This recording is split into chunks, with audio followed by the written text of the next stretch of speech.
When a frantic, disheveled boy appears on your doorstep in the dead of night, the first words out of his mouth can send chills coursing through your veins. What seemed like a simple late-night knock quickly takes a twisted, sinister turn as the pieces unravel, revealing a dark truth, one that threatens to consume not only the child's life but the safety of everyone around him. This is a story of betrayal, resilience, and an unwavering quest for justice. Before we dive in, let us know where you're watching from, and if you believe the truth should always come to light, be sure to like and subscribe for more. It begins at 2 a.m. in a peaceful suburban neighborhood. The streets are dimly lit by wavering streetlights, the glow subdued by a layer of low-hanging fog.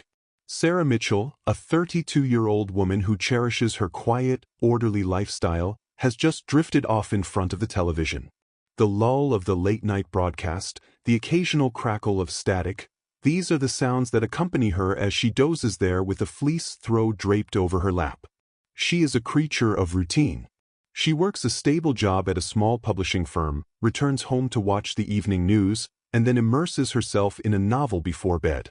The notion that anything out of the ordinary could happen on her doorstep at this hour seems unthinkable. Yet on this night, fate decides to rip her from the comfortable predictability of her life. At first, she barely registers the noise. She half thinks the knock might be a glitch on TV. But then it comes again, soft, hesitant, as though the knocker isn't even sure they want her to answer. Sarah sits up, her pulse quickening. It's 2 a.m. Who would knock so late if it wasn't an emergency? She rises from the couch, padding softly across the living room. The wood floor, chilled by the night air, sends a jolt through her bare feet. She peeks through the peephole, expecting perhaps a lost driver or even a stray cat brushing against the door. Instead, she sees the small silhouette of a boy. A wave of confusion and dread churns in her chest. The porch light illuminates his features just enough for her to see that he's shivering and barefoot, his clothes ripped in places, his hair mussed with dirt. It's the sort of sight that tugs at your heart while alarming you all at once. Carefully, Sarah unlocks the door, bracing herself for whatever she might find on the other side. She cracks it open, the metal chain still in place, and her voice, normally so even, trembles with concern. "Sweetheart, are you okay?" she asks, opening the door fully when she sees no immediate threat. The boy glances up at her, haunted eyes in a pale, grimy face. She kneels to his level. "Where are your parents?" she tries again, tone gentle yet laced with urgency.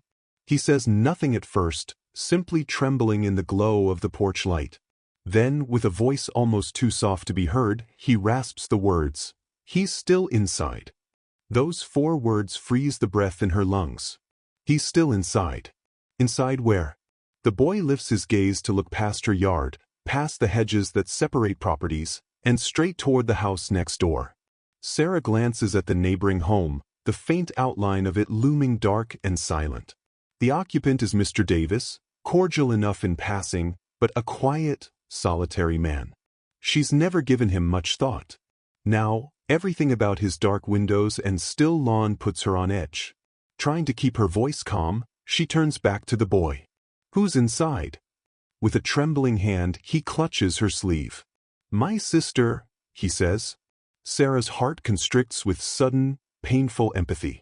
She wants nothing more than to scoop him into her arms and promise he's safe. But a sense of growing dread trumps everything else. "Sweetheart," she whispers, "what's your name?" He hesitates, as though sharing his name might bring fresh danger crashing down around them. Finally, he exhales shakily. "Ethan." Alarm bells ring in Sarah's mind. She remembers the name from news reports that circulated around town about a year ago.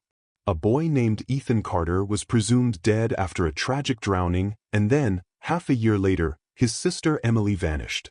All the local stations spent days covering the missing child case. Posters bearing Emily's face papered telephone poles and shop windows for miles around. Could this small, trembling figure truly be Ethan Carter, the boy who was declared dead a year ago? In that moment, Sarah's protective instincts bloom like a rising tide. She must get him inside and call for help. Without hesitation, she ushers him into her living room, locking the door behind them. She can feel the rattling in her chest, Fear, adrenaline, a swirl of anxious thoughts. "Ethan," she says, doing her best to sound soothing, "stay here, okay? I'm going to call someone." She doesn't even wait for his response. She grabs her phone, taps in 911, and the ring that follows feels like it lasts forever. When the dispatcher's voice comes through, Sarah can barely keep the tremor out of her own. "A little boy just showed up at my door," she says, keeping her voice low. "He's barefoot, looks hurt or exhausted, and he says his sister's inside the house next door." Claims, "Oh God, he says he's Ethan Carter, the boy who was declared dead last year." She can hear a momentary pause on the other end, and then the dispatcher's tone shifts to one of alarmed professionalism. "Ma'am, can you confirm? You said Ethan Carter? If that's the case, we need you to remain calm and keep him with you. Officers are on their way." Clutching the phone, Sarah's mouth goes dry. "He's here," she manages. "He looks terrified." "Understood," the dispatcher replies. "Stay on the line with me until officers arrive. Do not go outside. Do not attempt to approach the neighbor's house." Sarah glances at Ethan. He stands in the center of her living room, glancing around as though this warm, comfortable space might vanish at any moment. His eyes have the look of someone who has witnessed far too much. She wants to comfort him, to offer him food or a warm blanket, but the dispatcher's instructions echo in her mind. She does grab a throw from the couch, handing it to him. "Here," she says gently. "Wrap yourself in this." Then, as quietly as she can, she returns to the phone. The dispatcher asks about Ethan's condition, whether he's injured, his mental state, and Sarah does her best to answer. Her eyes remain fixed on him. She can't shake the feeling that time is running out. Mr. Davis's house next door is silent, and that alone is terrifying. If the boy escaped from there, who knows what might be happening to his sister? Soon, the distant wail of sirens cuts through the quiet. Red and blue lights begin to strobe across the windows, and Sarah feels the knot of tension in her chest loosen just a hair. Help is here. Ethan edges closer to Sarah. She realizes he's clinging to her arm, as if the presence of the police outside triggers fresh fear in him. "Don't worry," she whispers, placing a hand on his shoulder. "They're here to help." She slowly unlocks the front door. Two officers, Reed and Martinez, approach, wearing midnight blue uniforms and cautious expressions. Their flashlights bob in the darkness. "Sarah Mitchell?" one of them calls, a tall man with a clipped tone. "I'm Officer Reed. This is Officer Martinez. We got your call." Sarah steps aside, letting them in. Ethan, still wrapped in the blanket, shrinks back, though not out of distrust for them specifically, more fear of everything. Sarah sees tear tracks on his cheeks and faint bruising on his arms under the living room's overhead lights. Officer Reed squats to Ethan's level. "Hey there," he says, voice gentle. "You must be Ethan. Are you hurt?" Ethan's lips quake, but he manages to whisper, "She's still in there," nodding toward the window that faces Davis's house. He's keeping her in the basement. Reed and Martinez exchange looks, alarm mingled with urgency. They both know the significance of a child presumed dead suddenly showing up alive. Martinez is the first to speak. "We need to check on your neighbor," she says, gaze flicking to Sarah. "You said his name is Davis?" Sarah nods, wrapping her arms around herself. "He's quiet, keeps to himself. But Ethan says his sister." "Okay," Martinez interjects. "Sarah, you stay with Ethan. We'll see what's going on next door. If there's probable cause that a child is in immediate danger, we're entering." Reed pats Ethan's shoulder. "Hey buddy, you're safe now." Ethan seems unconvinced but doesn't flinch away. Sarah wants to follow them, to do something, but the officers insist she remain inside. "You've done enough," Martinez tells her gently. "Let us handle this." They leave. Sarah locks the door behind them, though she feels no safer. She stands in the living room, heart pounding. "Do you want some water?" she asks Ethan softly, hoping to provide some measure of comfort. He nods, manages a quiet, "Yes, please." She hurries to the kitchen, her hand shaking as she fills a glass at the tap. When she returns, she finds Ethan still standing in the middle of the living room, rigid. He sips the water slowly, closing his eyes as though the cool liquid is a relief beyond words. Outside, she hears muffled shouts and sees beams of flashlights scanning Davis's property. She imagines every dark possibility, from a child locked in chains to something worse. Fear sets her thoughts spinning. Then Ethan's voice snaps her attention back. He locks the door, he murmurs, eyes distant. With a chain. The basement. I only got out because, he shudders. Sarah draws in a breath. Because he let you, she finishes for him. The question that forms in her mind is the same that's clearly haunting Ethan. Why? A sudden burst of commotion outside disrupts them. She sees Martinez pounding on Davis's front door, while Reed circles around. The glow of their flashlights flickers as they search. The minutes creep by. Sarah can only watch through the window, her nails digging into her palms. Finally, a second pair of squad cars arrives. More officers fan out across the yard. It's a swirl of tension and dread. Then comes the crack of splintering wood. They're breaking the door down. Sarah glimpses the flicker of flashlights inside the dark entryway. Her imagination conjures every horror that might be found in that basement. Ethan sets the half-empty glass down. His stare is vacant, as though lost in memories. She wants to say something comforting, but no words come. They wait, hearts pounding, until more shouts erupt. She can't make out the details, only the urgency in the voices. A flurry of motion ensues, paramedics rushing across the lawn with a stretcher. Sarah grips Ethan's hand as they watch. Officers guide a small figure from the house. It's a girl, frail, pale, eyes fluttering as paramedics check her vitals. Even from Sarah's vantage point, she can see rope marks on the girl's wrists, her hair matted with grime. In the swirl of emergency lights, Ethan steps forward until he's at Sarah's door, tears streaming down his cheeks. Emily, he breathes. He bolts outside, ignoring Sarah's startled cry. An officer intercepts him gently, and he tries to push past. That's my sister, he sobs. The officer explains they need to get Emily to the hospital, that he'll see her soon. Ethan's reaction is heartbreak incarnate, a raw flood of relief, fear, and desperation. Then, from the dark recesses of Davis's house, another shout echoes. He's fleeing. Tires squeal in the driveway. Sarah glimpses the tail lights of a car speeding down the street. Davis is behind the wheel, making a desperate escape. Officers jump into their cruisers, sirens blaring. The chase roars away into the night. Sarah stands on the porch, stunned, arms around Ethan as they watch paramedics load Emily into an ambulance. In the commotion, an officer instructs Sarah and Ethan to go with the medics to the hospital. She doesn't hesitate. She knows she can't leave these kids now. Inside the ambulance, the paramedics work frantically, hooking up 4 lines, checking Emily's injuries. She's barely conscious, but when Ethan's voice calls her name, her eyes flicker with recognition. A tear escapes the corner of her eye, tracing a path down a cheek smudged with dirt and bruises.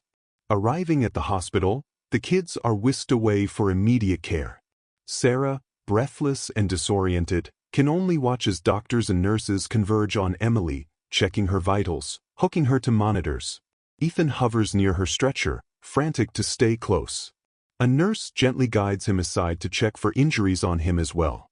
He resists at first, not wanting to leave Emily's side, but eventually relents. Officer Reed arrives at the hospital, out of breath. "We caught him," he says, running a hand over his hair. "Davis tried to get away, but we boxed him in a few blocks over. He's in custody now." Sarah sags with relief. She's never felt such bone-deep exhaustion. She only manages a nod, unable to muster words. It's over, she thinks, at least the immediate danger. Yet a sliver of unease remains. Why did Davis let Ethan go in the first place?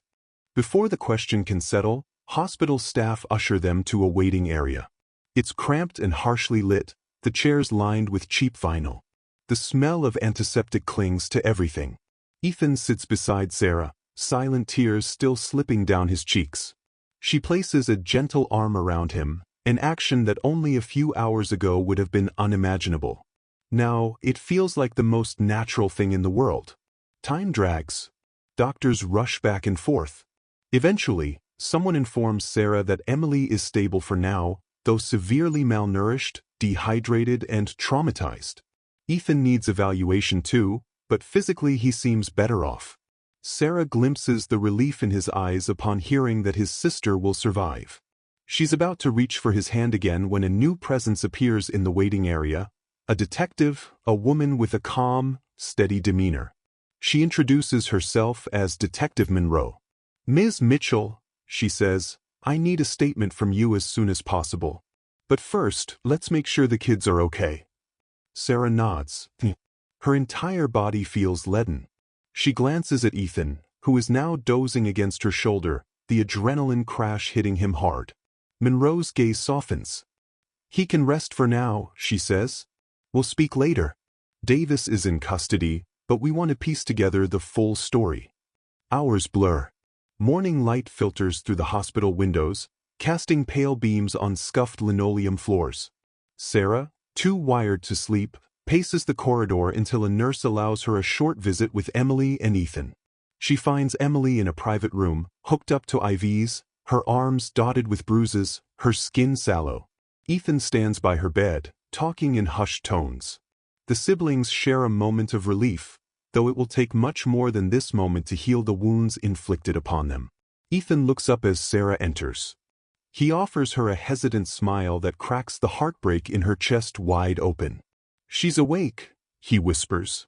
Emily's gaze flicks to Sarah, lips trembling as though she wants to speak but can't quite find the words. Sarah steps forward, keeping her voice gentle. "I'm Sarah," she says softly. "I'm just glad you're safe." Emily tries to reply, but her voice is no more than a breath. A tear slides down her cheek. Sarah has to fight the urge to scoop her into an embrace, mindful that she might feel overwhelmed by sudden contact. Ethan's eyes glisten, and he looks back at his sister. "We're free," he says, sounding as if he's trying to convince them both. Sarah stands quietly, letting them have their moment. She senses something unsaid, Ethan's uncertain acceptance that he is, indeed, alive and reunited with his sister. A nurse soon ushers her out, explaining the children need rest. As Sarah steps into the hallway, she nearly collides with a distraught couple who are rushing in, Robert and Linda Carter, the children's parents. Recognition flares. She's seen their faces on the news, in tearful pleas for their missing daughter, in quiet statements after Ethan's presumed death. The father's eyes lock on Sarah's. Are you the one who called 911? He asks, voice choking with emotion. She nods, suddenly shy. I'm Sarah Mitchell. Ethan showed up at my door." Robert's composure cracks. He grabs Sarah's hands, eyes brimming. "Thank you. You saved them." Linda stands behind him, tears streaming down her cheeks. "We can never repay you," she whispers, voice trembling. Sarah's throat tightens with emotion. I'm glad I could help," she manages, feeling a pang of guilt for not being able to stop the horror that befell their children in the first place. But the Carters' gratitude is unequivocal, tangible, and it wraps around Sarah like a momentary bomb. The hospital staff invites the parents into Emily's room. Sarah steps aside, giving them space. Exhaustion finally conquers her, and she slumps into a chair in the waiting area, dozing until Detective Monroe gently nudges her shoulder. "Sarah, we'd like you to come down to the station and give a formal statement," the detective says kindly. She nods, rising on shaky legs. Officer Martinez offers her a ride, and Sarah numbly agrees. The ride is silent, the city passing in a blur. The station hums with activity. Journalists have caught wind of the story, and cameras flash outside. Police guide Sarah past the chaos and into a quiet interview room. She sips water, answers Monroe's questions, how Ethan arrived, what he said about Mr. Davis, how the police gained entry to the house. She recounts the entire night as best she can, though in her mind it's already begun to feel like a half-remembered nightmare. "So Ethan told you Davis let him go?" Monroe asks, pen scribbling in a notepad. "Yes," Sarah answers softly. He seemed confused about it, like he didn't understand why. Monroe frowns. "Strange," she murmurs. One would think the kidnapper would keep all the victims under lock and key. Unless there's more to it we don't yet know. A chill prickles Sarah's skin. The question lingers in the air. Monroe thanks her, saying they may need more information later. Sarah leaves, exhaustion pressing on her shoulders. Outside, the day is bright, and news vans line the street. She ducks away from them, heading home to her now empty house. It looks the same, but everything has changed. For the next week, Sarah splits her time between visiting the hospital and fielding calls from acquaintances and local news outlets wanting interviews. She politely declines the media. She wants no spotlight. She's only interested in seeing Ethan and Emily recover. The siblings improve slowly. Emily gains weight with proper nutrition. Ethan sleeps fitfully but can at least manage a meal without trembling. Then, one afternoon, as Sarah returns from the hospital, she notices a plain envelope slipped under her doormat. No address or markings. She opens it warily, heart pounding. Inside is a single photograph, her house, photographed from a distance, partially obscured by tree branches. A cold dread settles into her bones. Why would anyone take and deliver this picture? She calls Officer Martinez, who urges her not to touch the envelope or photo further so forensics can check for prints. The police arrive, comb the area, find nothing definitive. Might be a journalist, Martinez suggests, though her tone is uneasy. Or some sort of sick prank. Sarah tries to convince herself of that. But she can't forget Ethan's story, "He let me go." The possibility that Davis didn't act alone gnaws at her. She tries to push it aside, focusing on the relief that the children are safe, that Davis is in custody awaiting trial. Yet 2 weeks later, another photograph appears, this time pinned under a rock by her back door, showing a night vision shot of her bedroom window. The realization that someone has been watching her, inching closer, rattles her to the core. She calls the police again, who find footprints by the fence in her backyard, too smudged for identification. Martinez grows more concerned, but with no leads and Davis firmly behind bars, the question remains. Who is terrorizing Sarah and why? The situation escalates enough that Sarah temporarily stays with a friend. She doesn't share these details with Ethan or Emily, they have enough to heal from. Still, the creeping sense of dread intensifies. If Davis had an accomplice, someone else might be trying to silence her for stumbling onto the truth, perhaps a bigger operation than just one neighbor with a hidden basement. Eventually, Davis's court date arrives. The Carters attend, but Ethan and Emily are spared from testifying in person due to their fragile mental states. The prosecution's case is overwhelming: kidnapping, false imprisonment, child endangerment. Medical evidence of abuse. Officer testimony of the basement's condition. Sarah testifies as well, recounting Ethan's arrival, the rescue, the flight attempt. Davis sits there, eyes hollow, offering no explanation for his motives. The jury finds him guilty on all counts, sentencing him to life. Outside the courthouse, the Carters cry tears of relief, hugging Sarah and the officers who saved their children. The media clamors for statements, and Sarah offers only a simple expression of gratitude that justice was served. But a gnawing in her gut remains. As she leaves, she spots an unfamiliar man loitering by a van, camera in hand, snapping pictures of her. She shudders, ducking away, half believing it could be an ordinary reporter. But the fear persists. Over the following weeks, Sarah does her best to return to normalcy, going back to work, reading manuscripts, trying to sleep through the night. The Carters move to a new home in a different neighborhood for a fresh start, and the children continue therapy. Things appear calm, until one evening, she hears scratching at her back door around midnight. Terrified, she calls Martinez, but by the time police arrive, the yard is empty. That's when she realizes someone has pinned another photo to the back door, this one showing her silhouette in the living room. The camera vantage point is disturbingly close. Panic grips her. She decides enough is enough. She invests in a robust security system, motion lights, cameras angled at every approach. For a time, no more photos appear. Then, out of the blue, an FBI agent named Parson knocks on her door, explaining they suspect Davis was part of a larger trafficking ring. They have reason to believe an accomplice wants to silence or intimidate key witnesses. Sarah's heart lurches. Her darkest suspicions confirmed. Agent Parson provides resources, arranges for patrols to pass her house more often. Still, paranoia claws at her. She wonders how many nights someone stood in the dark, camera aimed at her windows. She wonders if the children are truly safe with the rest of the ring still at large. A month later, staying late at the office, the final confrontation hits. The building is nearly deserted when she spots a suspicious figure in a baseball cap lurking near the elevator. Racing to her car in the dim parking lot, she's pursued by the figure wielding a knife. Terror seizes her as she crouches behind a vehicle, whispering a frantic call to 911. Sirens wail just in time, flooding the lot with flashing lights, and police intercept the attacker, another member of Davis's ring. At the station, Sarah identifies the would-be assailant from a lineup. He refuses to speak, but evidence links him to a larger network.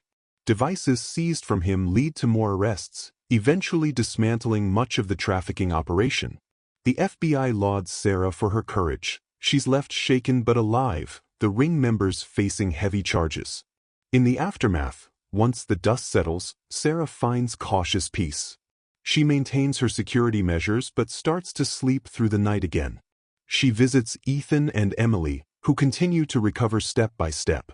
Their parents, Robert and Linda, invite Sarah over for a small get-together, a chance to finally celebrate the children's freedom and the downfall of those who sought to exploit them. On a sunny afternoon, Sarah answers a doorbell that sets her pulse racing, an instinctive leftover from her ordeal. But this time, it's Linda and Robert Carter, standing with Ethan and Emily. The children smile shyly. Emily offers Sarah a bouquet of flowers. "Thank you," Emily says softly, hugging Sarah around the waist. "You saved us." Sarah's eyes well with tears. "We saved each other," she replies, voice thick. "You were brave enough to survive until help could find you." Ethan nods, hugging his sister close. Their family is here, together, forging a future free from Davis's shadow. And Sarah, though changed by fear and forced courage, steps forward into the warm glow of a new chapter. Indeed, the nightmares may never fully disappear, for her or the children, but hope endures. Their story stands as proof that even in the face of monstrous darkness, a single act of compassion can spark a relentless fight for justice. And that fight, in the end, can illuminate a path toward healing and resilience for them all. Even after all that transpired, the rescue, the arrests, the halting of a larger trafficking network, life doesn't simply snap back to normal. Trauma lingers in unexpected ways, and though the main threat has receded, the emotional aftershocks still ripple through everyone involved. Months pass, and Sarah Mitchell finds herself slowly acclimating to a new kind of normalcy. The ring that once loomed over her and over Ethan and Emily Carter has been dismantled by the FBI's continued investigation. Key players are indicted. Plea deals lead to more names, more evidence, more arrests. But it's a messy, drawn-out process. Sarah's nightmares subside gradually rather than vanishing outright. Most nights, she can manage to sleep in her own bed, though occasionally she jolts awake, heart-hammering, convinced she's heard a scrape at her window or a faint camera shutter. Her new security system, a combination of motion sensor lights, reinforced locks, and strategically placed cameras, remains in place. Rationally, she knows the immediate danger is gone, but she can't quite banish the memory of that final chase in the office parking lot. The image of a knife glinting under the dim lights lingers in her mind, surfacing at odd moments to send a bolt of panic through her. Despite the lingering anxiety, she continues her work at the small publishing firm. In many ways, immersing herself in manuscripts is therapeutic. Losing herself in fictional worlds can dull the edge of her memories. Her boss and co-workers, who've mostly only heard rumors of her ordeal, treat her with gentle consideration. They don't pry. And Sarah, grateful for their restraint, focuses on proofreads and layout designs with renewed vigor. Work, she discovers, is a relief from her own swirling thoughts. Meanwhile, the Carter children progress step by step. She sees them fairly often. Sometimes she invites them over to her place for a simple meal, other times she meets them at their new house, still half unpacked. The first time she visits, She notices there's an open field behind their backyard instead of looming woods. Linda Carter confides that it's deliberate. They all wanted to avoid any property that reminded them of dark corners or basement windows. Their new home has wide windows and plenty of sunlight spilling into each room. It symbolizes a fresh start. Emily, though physically on the mend, remains skittish around strangers. She still jolts at sudden noises, and her eyes dart anxiously across doorways. But she's slowly regaining her appetite, her cheeks no longer as gaunt, her arms free from the bruises that once marked her skin. Therapy helps, though she rarely speaks in sessions, often relying on drawing or writing in a diary to express the tangled emotions inside her. Ethan shows improvement too. He sleeps in his own bed most nights without waking in a cold sweat, and he's started expressing interest in reading, especially books about brave heroes. He claims he wants to learn how to fight monsters, if they ever return. Sarah, seated on the Carters' living room couch one bright afternoon, listens as Ethan tells her about the story he's reading, a fantasy saga with knights and dragons. The knight has to rescue the princess from a tower, he explains, eyes lighting up with excitement. But there's a twist. The dragon is actually trying to protect the princess from an even bigger monster. Sarah smiles, warmed by his enthusiasm. Sounds complicated, she says, meeting Linda's gaze.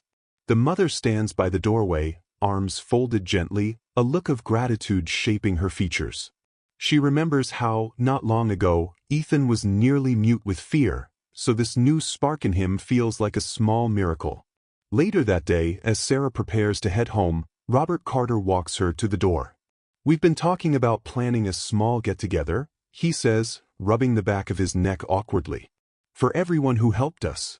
Neighbors, the officers, maybe some hospital staff who took care of Emily." Sarah's hand hovers on the door handle. "That sounds like a wonderful idea," she says softly. "A way to show gratitude and to celebrate how far the kids have come." Robert nods, relief evident in his eyes. "You'll come?" "Of course," Sarah promises. "Just let me know when." In the weeks that follow, the Carters make good on that idea. They settle on a weekend afternoon for a low-key barbecue in their sunny backyard.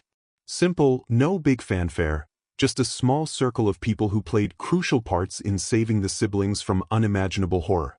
When the day arrives, the weather cooperates perfectly. Mild sunshine, a slight breeze, the sky a bright stretch of blue. Linda has decorated the yard with strings of cheerful flags, and a folding table brims with potluck dishes.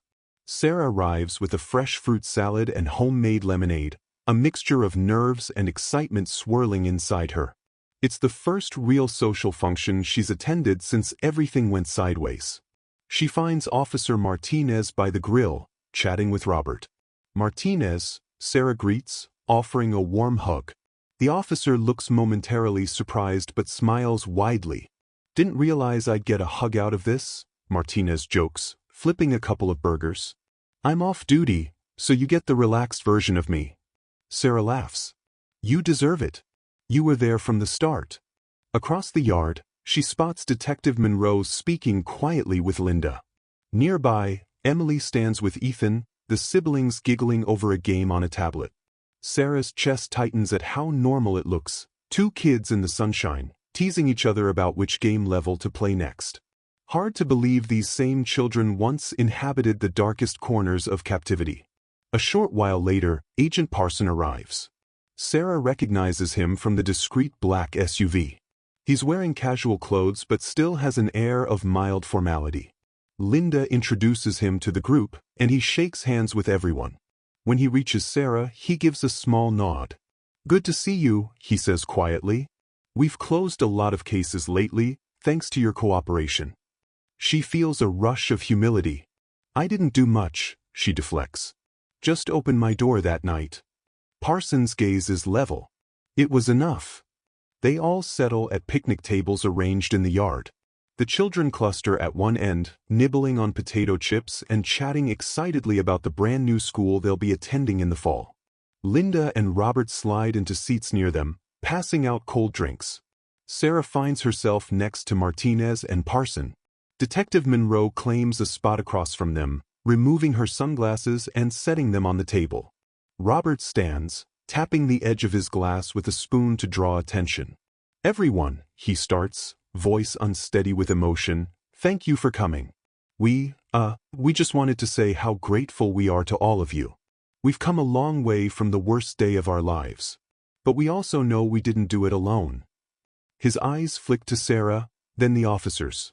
"I know a few of you say you were just doing your jobs. But to us, you're heroes." A hushed silence falls across the gathering. Linda grips Robert's arm, tears glistening in her eyes.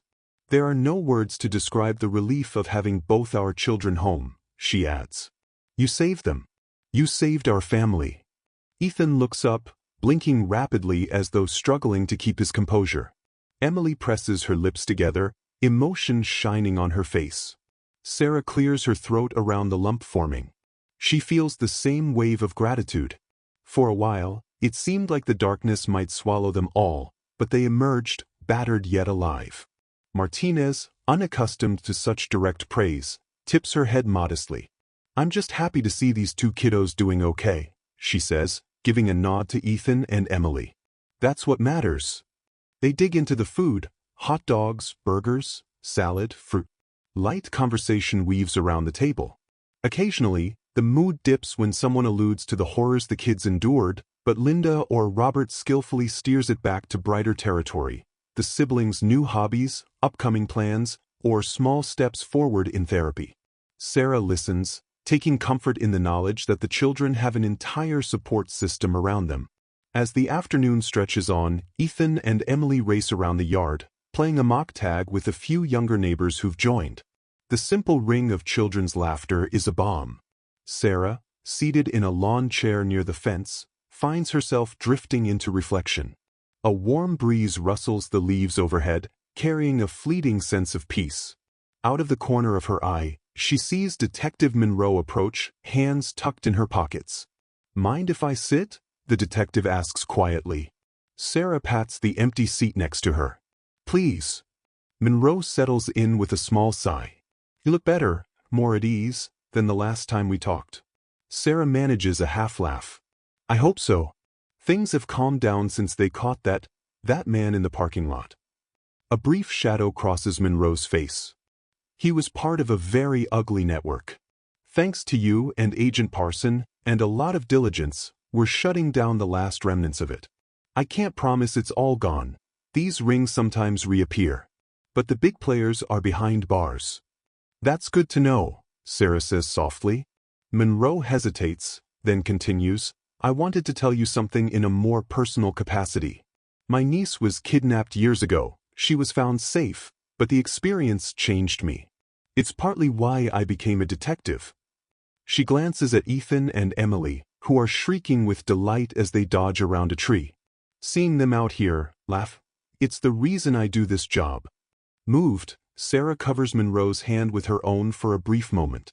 "Thank you for sharing that," she says. "And thank you for everything." Monroe smiles, then stands and brushes off her pants. "Well, back to the party." They disperse as the sun begins to drift toward the horizon. One by one, the neighbors and staffers say their goodbyes. Agent Parson leaves with a final nod. Martinez goes next, promising to stay in touch, and soon only a small handful remain: Sarah, the Carters, and Detective Monroe. After a bit of light cleanup, Linda insists Sarah remain for coffee in the living room. "It's our turn to host," Linda jokes. "You've been mothering us all this time. We owe you caffeine at least." They settle inside, the living room modest but cozy. Robert brings in a tray with steaming mugs, a plate of cookies, and a small pitcher of creamer. Emily and Ethan are exhausted from running around, each curled up on opposite ends of the couch, content to listen or doze. Detective Monroe politely excuses herself, leaving the family and Sarah alone for some quiet time. Linda sips her coffee, leaning back with a contented sigh. "This is the first time in so long I've felt a true sense of normal," she says, voice thick with emotion. "No reporters outside, no fear that one of them might never come home. I know we still have nightmares, but it's better." Sarah nods, glancing at the siblings. Emily is half asleep, lashes fluttering. Ethan, noticing Sarah's gaze, scoots closer.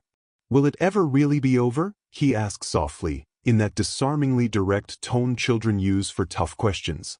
Linda reaches over to smooth his hair. The bad things that happened are in the past, she says gently. But it's true they might stay with us like scars. What matters is we have each other, and no one can take you away again. Ethan gazes at her for a long moment, then at Sarah.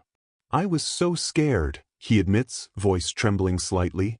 I thought if I ever got out, I'd be alone. I didn't think we'd all be here, talking, being normal again. The boy's words cut straight to Sarah's heart. You're not alone, she whispers, leaning forward. We're all here. Your family, your sister, your parents. You're safe now. He gives a shaky nod, eyelids drooping. Linda takes that as a cue. Let's get you two to bed, she says softly, guiding Ethan to stand. Emily rouses, yawning, and wordlessly follows her mother. Robert stands to help, but then turns back to Sarah.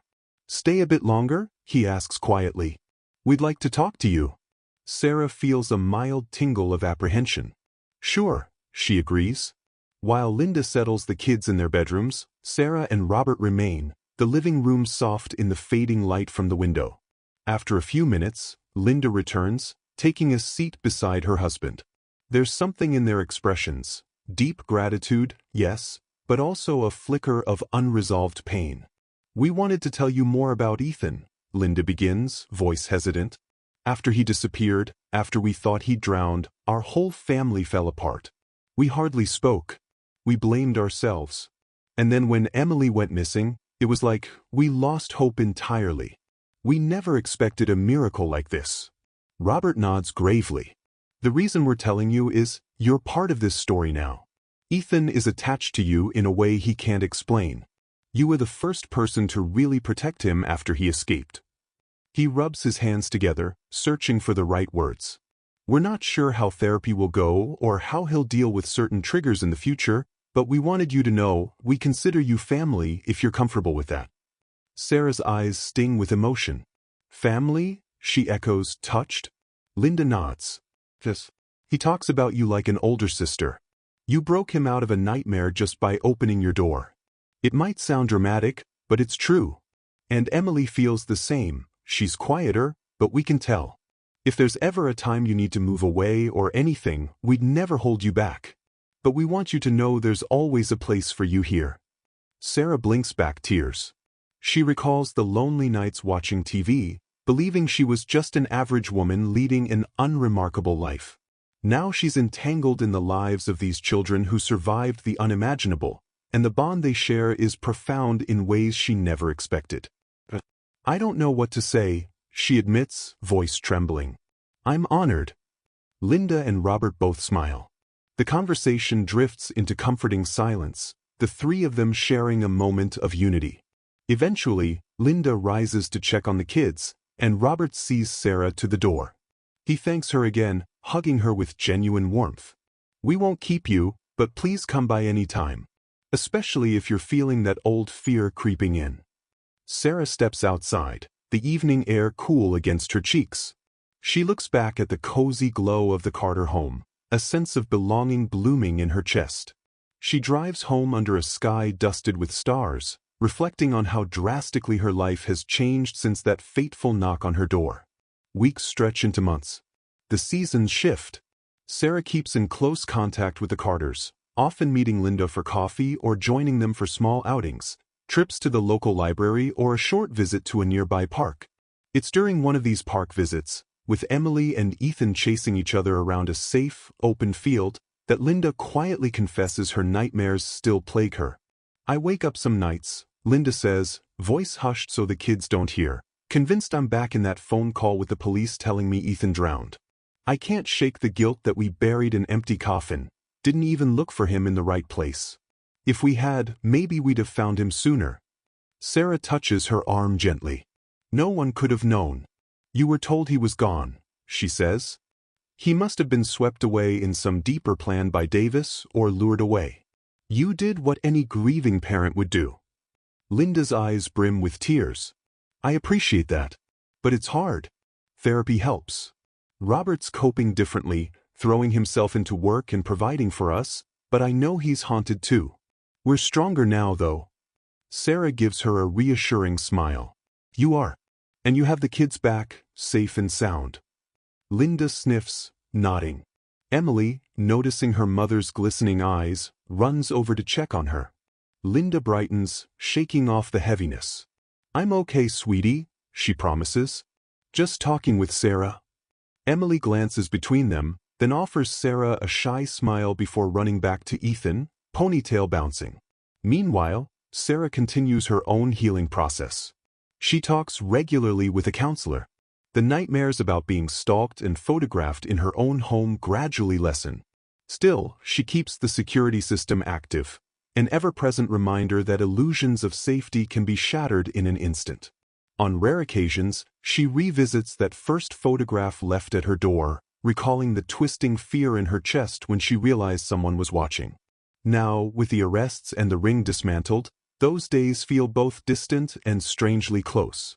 One crisp autumn morning, she wakes to find a small note slipped under her door, but this time it's from Linda. A playful message scribbled on pastel paper, inviting her over for a surprise. She laughs in relief at the normalcy of it, no longer a dreaded sign of intrusion or malice. Within the hour, she's in her car, heading toward the Carters' new home, still feeling a trickle of curiosity. When she arrives, the kids practically drag her inside, laughter on their lips. In the kitchen, Linda and Robert beam like co-conspirators. A modest birthday cake sits on the table. Sarah's birthday is still a few days away, but the Carters have apparently decided to celebrate early. The children bounce excitedly, singing an off-key, "Happy Birthday." Touched beyond words, Sarah closes her eyes to make a wish. Silly, she thinks, but what else do you do at a surprise party, especially one put on by two kids who nearly lost everything? She blows out the candles and the kids cheer. Over slices of cake, Linda presents her with a small box. Inside is a framed photo of Ethan and Emily in front of their new house, both smiling wide. At the bottom, in childlike handwriting, is a single line. "Thank you for opening the door." Tears prick Sarah's eyes. She sets the frame gently on the table, wiping at her cheeks. "I'll treasure this," she says thickly. "It means so much." Ethan leans over, hugging her. "Now we're in your house too," he quips. "When you hang it up, we'll be there every day." Sarah laughs softly, hugging him back. "Yes, you will. And I'm so glad." Days slip into a new routine of small joys. Sarah organizes her life around a renewed sense of purpose, volunteering occasionally with a local children's charity, donating her time to read books at a library story hour, and continuing her steady career in publishing. The Carters ease back into a semblance of typical family life: homework arguments, weekend movie nights, adjusting to the new school.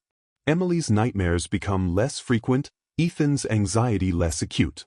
Therapy remains a constant, but hope grows alongside it. One afternoon, Sarah receives a call from Detective Monroe, this time with an invitation rather than a summons. The police department wants to present her with a Community Heroes certificate. At first, Sarah balks. She doesn't crave recognition. But Monroe insists. "It's a formality," the detective says. "But one that matters. You saved 2 lives. You also helped us crack down on a bigger criminal enterprise." Sarah reluctantly agrees. The ceremony takes place at a small podium outside the station. A handful of local officials speak about citizen bravery, praising Sarah's quick thinking and compassion. The Carters stand proudly in the crowd, Ethan and Emily clapping excitedly. Linda beams, tears in her eyes. Even Ethan and Emily get a little shout-out for their courage in escaping and surviving. Cameras flash.